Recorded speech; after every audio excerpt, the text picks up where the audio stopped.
हरे कृष्णा। चैतन्य चरितामृत के आली लीला के तीसरे अध्याय में श्रील कृष्णदास कविराज गोस्वामी बताते हैं कि श्री चैतन्य महाप्रभु कृष्ण प्रेम का वितरण करने के लिए और हरि नाम का प्रचार करने के लिए अवतरित होते हैं। ये सत्य है, पर ये भगवान के अवतरण के बाह्य कारण है। भगवान के अवतरण के अंतरंग कारणों का वर्णन चौथे अध्याय में किया गया है। जैसे कि जब भगवान श्री कृष्ण धराधाम में आते हैं, द्वापर युग में आते हैं, तो बहुत से असुरों का वध करते हैं, भगवद्गीता का उच्चारण करते हैं। पर ये भगवान के आने का मुख्य कारण नहीं था, क्योंकि भगवान ये किसी और माध्यम से भी कर सकते थे। भगवान किसी भक्त के माध्यम से कर सकते थे, या भगवान अपने किसी अवतार के माध्यम से भी इसको कर सकते थे। पर भगवान श्री कृष्ण के आने का मुख्य कारण था कि व्रजवासियों के साथ अपनी लीलाएं करना चाहते थे और राग मार्ग की भक्ति को स्थापित करना चाहते थे। इसी तरह से युग धर्म को स्थापना करना श्री चैतन्य महाप्रभु के अवतरण होने का गौण कारण है। भगवान के अवतरण के अंतरंग कारण श्रील कृष्णदास कविराज गोस्वामी चैतन्य चरितामृत के आदि लीला के प्रथम अध्याय के 6ठे श्लोक में करते हैं। तो उसमें प्रमुखतः 3 अंतरंग कारण बताते हैं भगवान के अवतरित होने के लिए। तो पहला कारण है श्रीमती राधा रानी के प्रेम की महिमा को समझने के लिए, श्री राधा या प्रणय महिमा की दृश्यों। और दूसरा कारण है अपने अद्भुत माधुर्य को समझने के लिए, जिसका स्वादन केवल श्रीमती राधा रानी करती है, अन्य एवं स्वाद्य ये न अद्भुत मधुरिमा की दृश्यों। और तीसरा है कृष्ण प्रेम का स्वादन करके जो सुख श्रीमती राधा रानी को प्राप्त होता है, उस सुख को समझने के लिए, मदीया सौख्यम चास्य मद अनुभवता की दृश्यम। तो पहला है श्रीमती राधा रानी के प्रेम की महिमा को समझने के लिए, और दूसरा है अपने अद्भुत माधुर्य को समझने के लिए, जिसका स्वादन केवल श्रीमती राधा रानी करती हैं, और तीसरा कृष्ण प्रेम का साधन करके जो सुख श्रीमती राधा रानी को प्राप्त होता है, उस सुख को समझने के लिए, उस सुख का अनुभव करने के लिए। तो हम तीनों कारणों को समझने का प्रयास करेंगे। तो हालांकि भगवान श्री कृष्ण रसिक शेखर हैं, सभी रसों का आस्वादन करते हैं, पर अपनी 3 इच्छाओं को पूरा करने में हमेशा असमर्थ रहते हैं।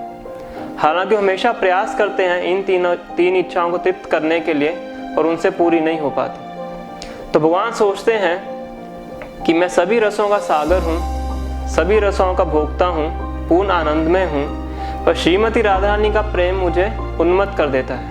श्रीमती राधा रानी का प्रेम इतना शक्तिशाली है, वो मुझे पूरा भाव विभोर कर देता है। उनके प्रेम की कोई सीमा नहीं है, उनका प्रेम बहुत शुद्ध है, और जो आनंद मुझे श्रीमती राधा रानी के प्रेम से प्राप्त होता है, उससे करोड़ों गुना आनंद श्रीमती राधा रानी को मेरे प्रेम से प्राप्त होता है। मैं उस प्रेम का विषय हूँ, पर श्रीमती राधा रानी उस प्रेम का आशय है। तो मेरा मन उस प्रेम का आस्वादन करने को चाहता है, पर अपने पूरे सामर्थ्य से मैं उस प्रेम का आस्वादन करने में असमर्थ हूँ। तो मैं कैसे उस प्रेम का आस्वादन कर सकता हूँ? तो अगर किसी तरीके से मैं उस प्रेम का आशय बन जाऊं, तो मेरे लिए संभव हो पाएगा कि मैं उस राधा रानी के प्रेम का आस्वादन कर सकूं।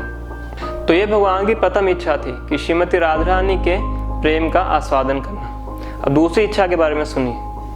अपने सौंदर्य को देख के भगवान इस प्रकार से विचार करने लगते हैं, अद्भुत अनंत पूर्ण मोर मधुरिमा, ती जगत हार के हा नाही पाए सीमा। कि मेरी मधुरिमा अद्भुत है, अनंत है और पूर्ण है, और तीनों जगतों में इसकी सीमा, इसके तुलना में कोई भी नहीं है। और केवल श्रीमती राधा रानी है जो मेरी मधुरिमा का पूरी तरह से आस्वादन करती है। मैं भी अपनी मधुरिमा का आस्वादन करना चाहता हूँ, पर मैं इसको करने में असमर्थ हूँ। मेरी मधुरिमा को देख के श्रीमती राधा रानी का प्रेम बढ़ जाता है, और श्रीमती राधा रानी का प्रेम जब बढ़ जाता है, उसको देख के मेरा माधुर्य और बढ़ जाता है। तो मैं कैसे अपने इस माधुर्य का आस्वादन कर सकता हूँ? श्रील कविराज गोस्वामी बताते हैं कि भगवान का सौंदर्य, गुण और वेणु इतने मधुर हैं कि जो भी इसका पान करता है, उसकी जो भूख है बढ़ती रहती है। गोपियाँ ब्रह्मा जी को कोसती हैं कि ब्रह्मा जी ने पलकें क्यों बनाई, कि जब पलक झपकती है तो उनका भगवान को देखने में बाधा होती है।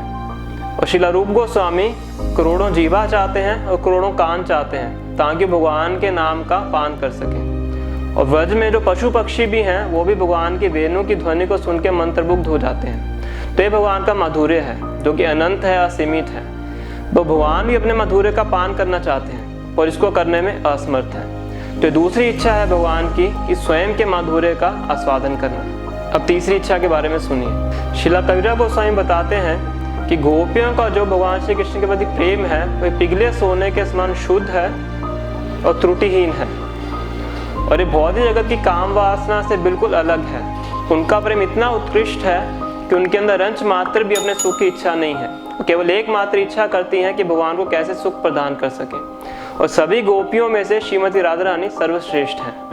और कृष्ण प्रेम का आस्वादन करके श्रीमती राधा रानी को जो आनंद का अनुभव होता है वो आनंद असीमित है, और इसी आनंद को अनुभव करना भगवान की तीसरी इच्छा थी। आमा हईते राधा पाए ये जातीय सुख, तहाँ आस्वादिते आमी सदा ही उन्मुख।